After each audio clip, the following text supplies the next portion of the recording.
Bob, I know that there's an interesting story.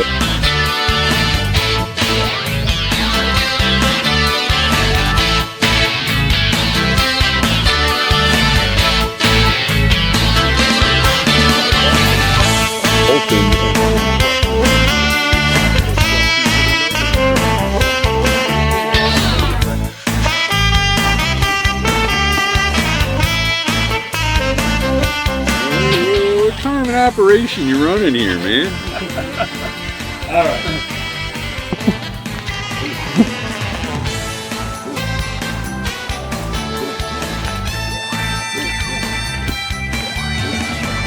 HI, wow, okay. Yeah, right up there. Reality TV. And the detectorists. Yes, we're forensic men now, but no. We're down on, oh, it's just the 1880s. I'm Bob Haas. This is my friend, good friend, Chris Bergman. And we are the Westminster Cellar Hole Investigators.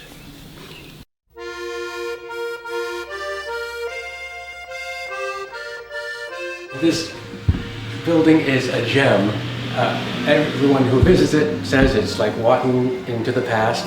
It's been described as a time capsule, as King Tut's tomb of Vermont. Those are all accurate.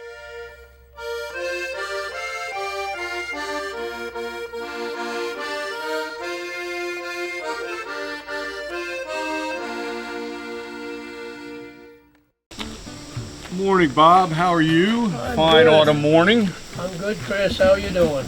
I'm doing good. I'm doing good. Get ready to take another trip today, huh? Yeah, but what are we going to do today? Well, I thought that we might go over to the Bradley Law Office, and that's a personal We interest. got that on the map yet? Yes, we do. Oh, good. Yeah, we mapped that in. Yep.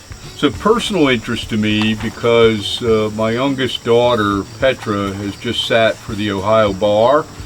She's going to be a litigator, and I thought this might be a good opportunity to let her see what an early 1800s law office looked like, because pretty much everything is still there.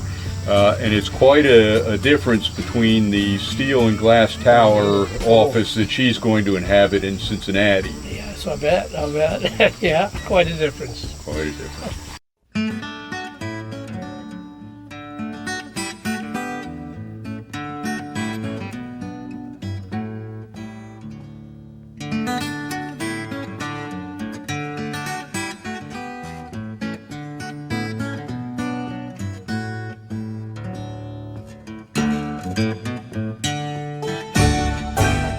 So Bob, we're here today at the Westminster Town Hall. We're going to go upstairs to the Historical Society Museum, and we're going to meet with Dan Axtell, who's going to take us over to the Bradley Law Office and give us a tour. Yeah, Dan knows all about the Bradley Law Office. We call it babysitting when it's open, and he volunteers to do that quite often. Great. So let's go on up and let's see if we can get a hold of Dan. Okay.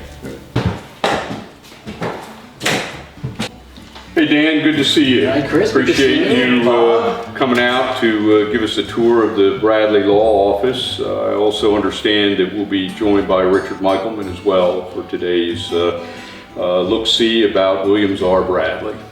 It's always a pleasure to talk about the rich history of Westminster, and Richard Michelman was a history teacher and is a wonderful resource.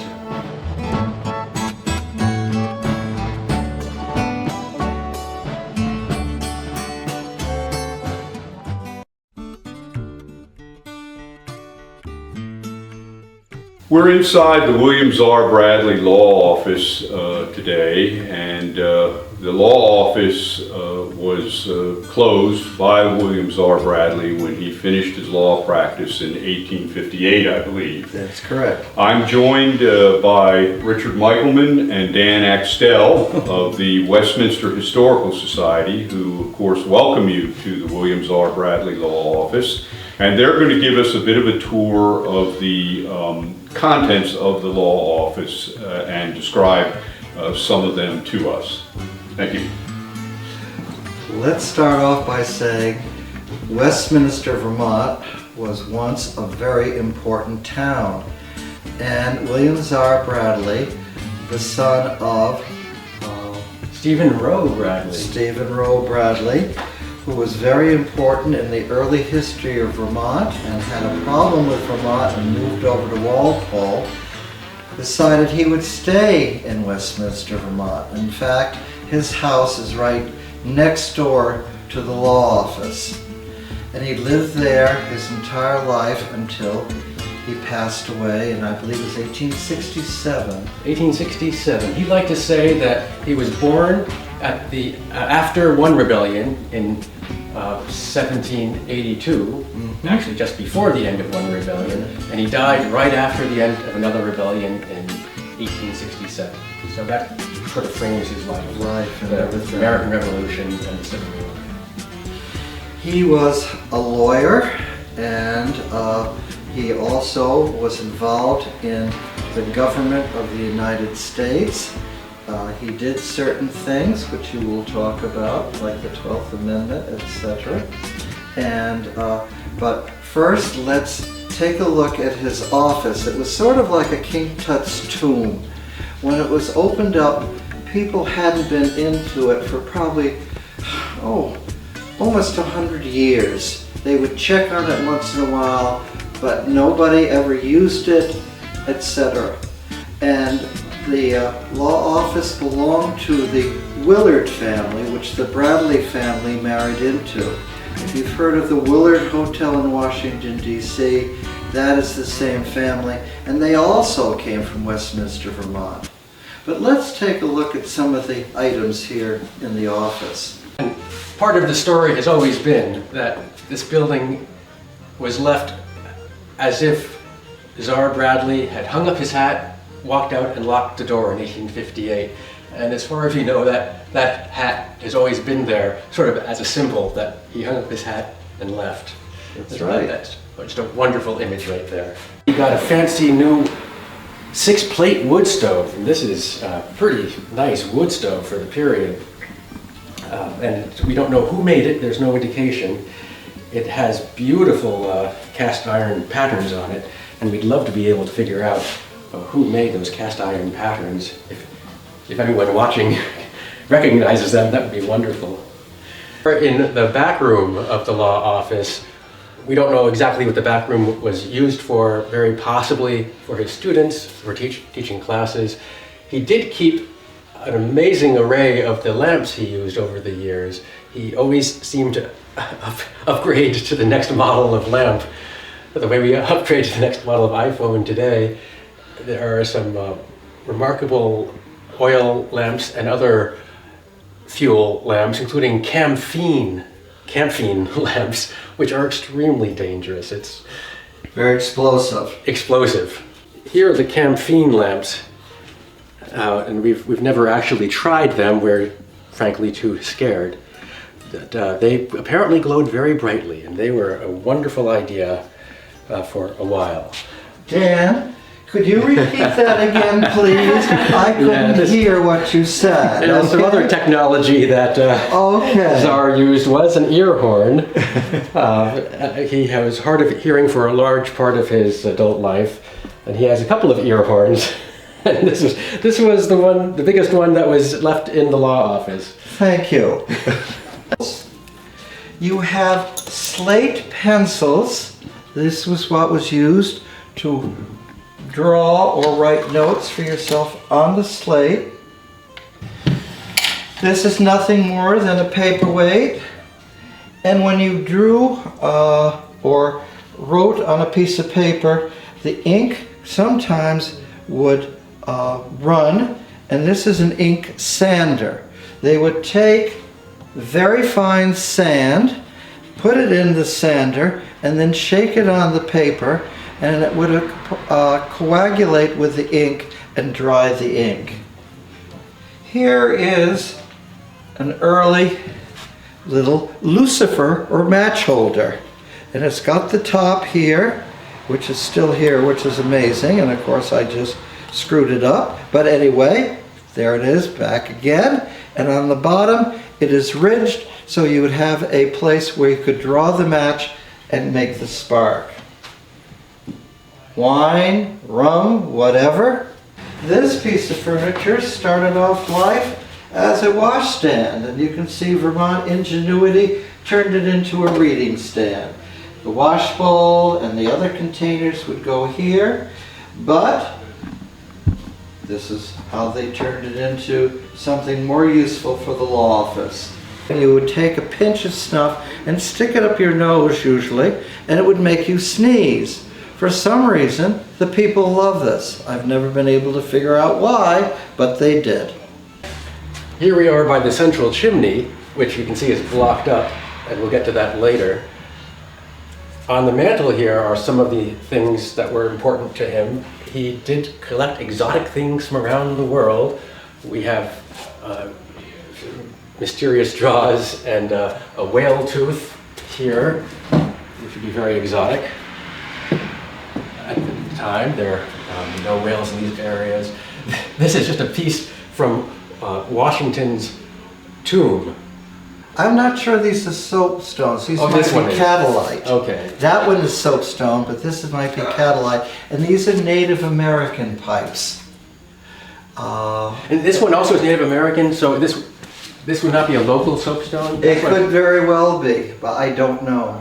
Okay. This is original wallpaper that was found here, and it's in remarkably good condition considering that it has been hanging up in a building that wasn't tended to for over 100 years. We believe it might be French, but we're not sure about the origin. Another thing that you might find interesting is what are called Indian shutters. It served as a way during the winter of keeping the place warmer. And they just slide right across the window, and they're really quite good looking. There's a number of houses in Westminster that have Indian shutters as well as paneling, befitting the prominence of this town in the 18th century.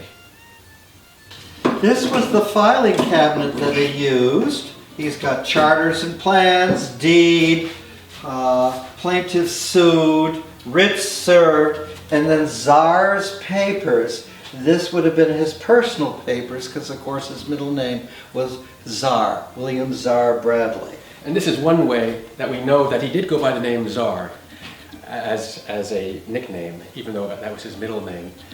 This is a surveyor's chain, and it's 4 rods long. At this point, they didn't have actual rods anymore. They had links, and there were 100 of these links in a chain. And a link is 7.92 inches long, which is 1/100th of 66 feet.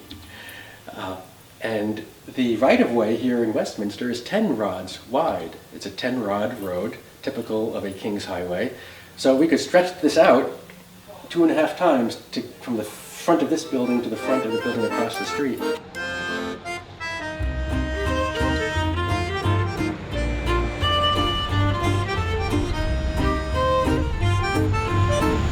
Nice little kitty. Society always keeps this open on summer Sundays, 2 o'clock to 4 o'clock. So that's from July through August, 2 o'clock to 4 o'clock. You can just stop by and get a tour. And I recommend it. It's an incredible feeling to step inside here. You can also contact us for an appointment if you're from far away. Our contact information is on the website, westminstervthistory.org.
William Czar Bradley's father was Stephen Roe Bradley, and one of the interesting things about Stephen Roe Bradley is, I believe around 1803 or thereabouts, he was credited with writing the 12th Amendment to the United States Constitution.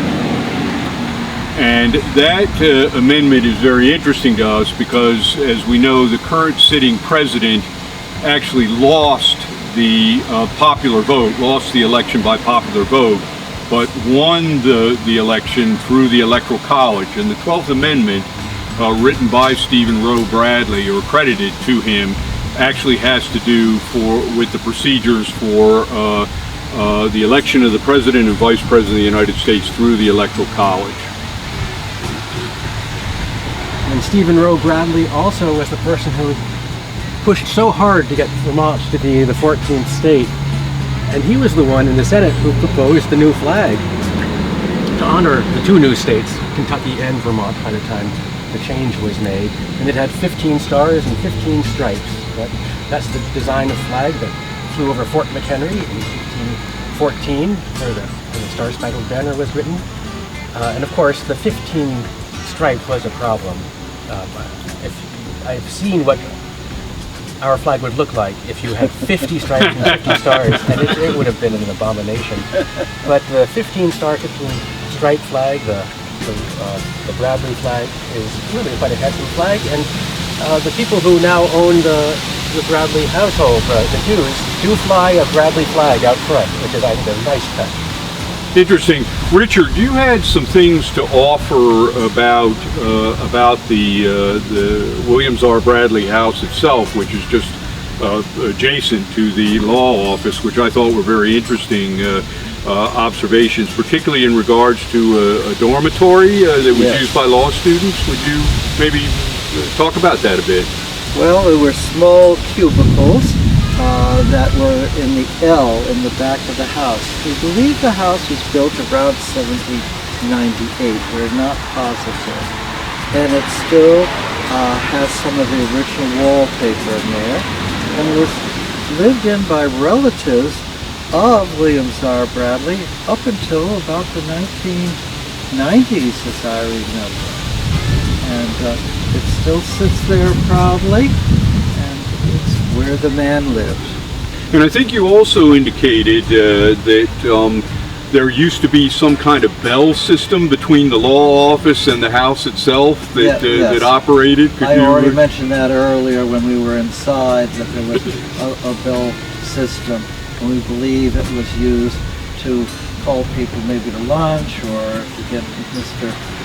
Judge Bradley when he was needed into the house or into the law office. Interesting. So, and of course the Bradley house and law office are all contributing elements to the National Register Historic District that is the where we're seated right now in the town of Westminster. This is correct. Yes. Yes. One story I like about William Czar Bradley is because he was a lawyer and he had to go to Newfane quite often, different cases, and he had this little dog that he thought the world of by the name of Penny. So he used to take Penny to the Newfane courthouse. And they were there one day, and there was a young lawyer that was getting a little bit agitated and getting a little loud and waving his arms around, and the dog got a little, I don't know, upset about it and started barking, and William C. said to the Penny, says, "Hush, hush, Penny, one puppy at a time." It was quite a put down for the young lawyer.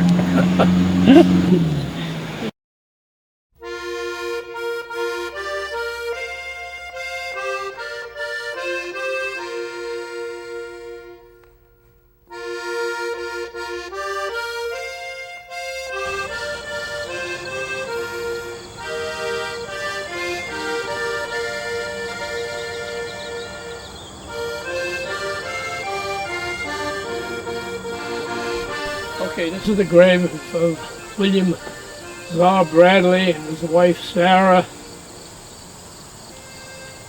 Mariband Kellogg, wife of Daniel Kellogg, and they married into the Kellogg family and the Willard family, and I think the little dog Penny is buried here as well. I don't see any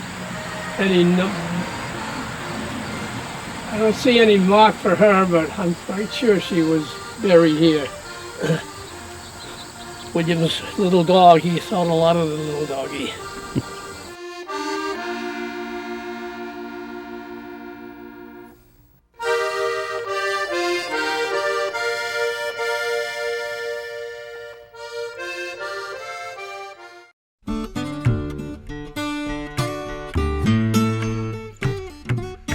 Well, Bob, that was a really interesting tour in my opinion, because the William Czar Bradley Law Office represents a very unusual kind of historic site. As you know, without proper stewardship and care, first by the state of Vermont and then most importantly by the Westminster Historical Society, the building and its contents would no longer be there, and it would then fall into the purview of the Cellar hole investigators. All we would have are the foundation remnants. That's what would have happened to it. And so it was a lot of interesting things for me today on the tour. I was very interested in the so-called Bradley flag, but I thought that the involvement of Stephen Roe Bradley in drafting the 12th Amendment to the Constitution as it relates to the election of the President and Vice President was very interesting. As we well know, the Electoral College is a hot topic of debate in American politics today, because the current sitting president did not win the popular vote. He won the electoral vote. So that was something very interesting to me. Yeah, it played a role in the election of George W. Bush too. I remember when the episode in Florida. Oh yeah, what year was that? Was that 2000? I can't remember, but certainly it's very interesting that Vermont had a hand in the current process for electing the president of the United States. So I think that one of the things that is really useful in looking at the Czar Bradley Law Office is that we get a real first-hand experience of what life was like, particularly through the objects that are in the law office, the really unusual shutters and the inkwells and the snuff bottles, but also a portrait of the man who really could be called a Renaissance man. Clearly, some of the objects in that office reflect a broader interest than just law or life in Vermont. Yeah, he must have been quite a man. Big man. We have a picture of one of our trustees holding up a pair of his pants, like that. He had a big set of breeches there that had to be filled. Yeah.